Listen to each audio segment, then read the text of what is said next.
Everybody say read aloud, read aloud, say read aloud, read aloud, say R-E-A-D, aloud, R-E-A-D. Everybody say read aloud, say read aloud, say riggedy, riggedy, read aloud, riggedy, riggedy, read aloud. All right, tonight the book is called Seaver the Weaver. Story by Paul Sajak. Pictures by the brothers Hiltz. That's an interesting name. Dedication to the orb spider outside Tom and Taylor's window, and to Tom and Taylor for naming him. In the light of the moon, Seaver emerged from his egg.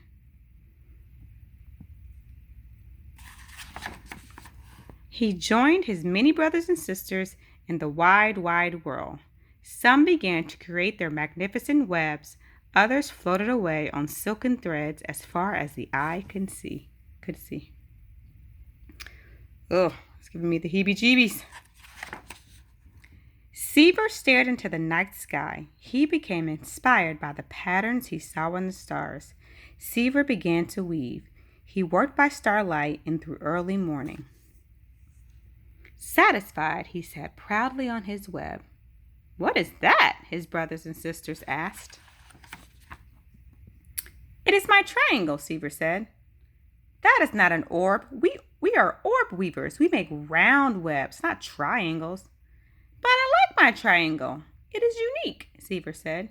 "If you want to be an orb weaver, your web needs to look like ours."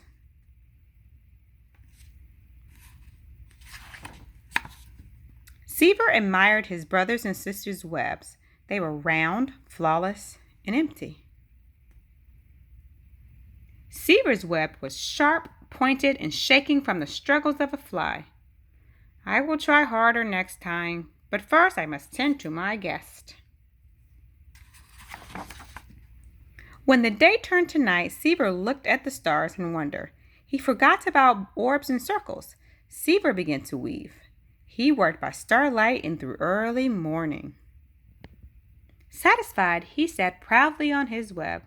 "What is that?" his brothers and sisters asked. "It is my square," Seaver said. "That is not an orb. We are orb weavers. We make round webs, not squares." "But I like my square. It is unique," Seaver said. "If you want to be an orb weaver, your web needs to look like ours."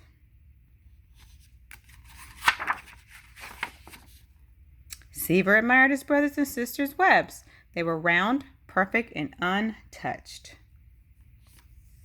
Seaver's web was long, angular, and vibrating from the struggles of a moth. "I will try harder next time, but first I must attend to my guest." When the stars speckled the sky, Seaver stared into the deep, dark night. He knew he should weave a circle, but the patterns he saw twinkling above spoke to him. Seaver began to weave. He worked by starlight and through early morning. Satisfied, he sat proudly on his web. What do you think his brothers and sisters said? "What is that?" Seaver's brothers and sisters asked. "It is my hexagon," Seaver said. "That is not an orb. We are orb weavers. We make round webs, not hexagons." "But I like my hexagon. It is unique." "If you want to be an orb weaver, your web needs to look like ours." Seaver admired his brothers and sisters' webs.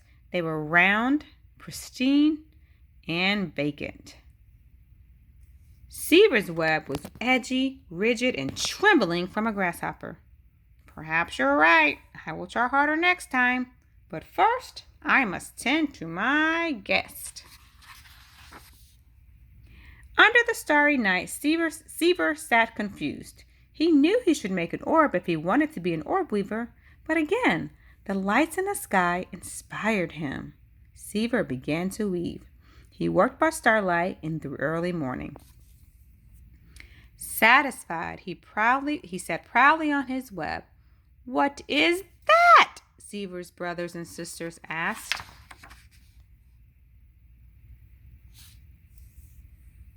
"It is my web," Seaver's web was covered in mosquitoes. This time he held his head high. I like my web. It is unique.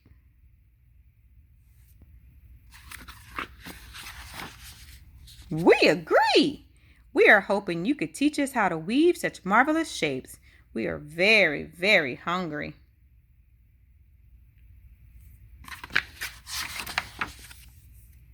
And Seaver did. Yuck. Blech.